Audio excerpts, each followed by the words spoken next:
அடுத்ததாக எண் 11 6ஆம் வகுப்பு A2 பிரிவை சேர்ந்த ஆர் சிவானி தன்னுடைய சிந்தனை துளிகளால் சிதற வந்திருக்கிறார். முக்கணிகளில் சிறந்தது மா, ஆங்கில மாதங்களில் சிறந்ததுமே, தமிழ் மாதங்களில் சிறந்தது தை. இம்மூன்றையும் சேர்த்து மாமேதைகளாக அமர்ந்திருக்கும் நடுவர்கள் அவர்களுக்கும், அறிவின் சிறந்த என் ஆசிரியர் அவர்களுக்கும், என் உடன்பிறவா சகோதர சகோதரிகளுக்கும் என் முதற்கண் வணக்கத்தை தெரிவித்துக் கொள்கிறேன்.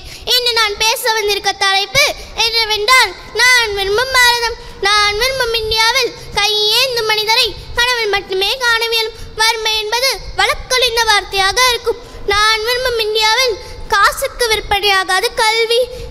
நான் விரும்பும் இந்தியாவில் நிலங்கள் பூசியிருக்கும் பச்சை சாயம் மலமாக வளர்ந்திருக்கும் விவசாயம். நான் விரும்பும் இந்தியாவில் புத்தகம் சுமக்கும் கழுதைகள் இல்லை மாணவர்கள். புதியம் படைத்த ஐயா அப்துல் கலாம் போல் திறமையால் முழுமையானவர்கள். நான் விரும்பும் இந்தியாவில் எல்லை கோடுகள் மாநிலங்களை பிரிக்கும், நிலங்களை தடுக்காது, அது நீதிகளை தடுக்காது.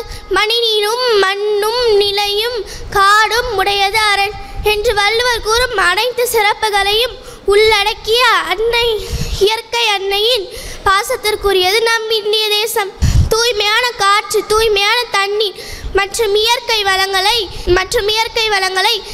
மக்கள் மற்றும் அரசு பாதுகாக்க உள்ளன.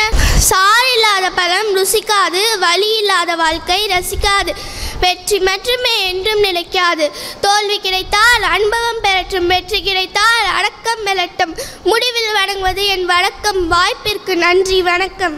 நான் விரும்பும் இந்தியாவில் விவசாயம் செழித்திருக்கும், கல்வி வளர்ந்திருக்கும், மாணவர்கள் புத்தக புழுக்களாக இல்லாமல் தனது திறமையால் உயர்வார்கள் என்று கூறி சென்ற ஆர் சிவானிக்கு நன்றி.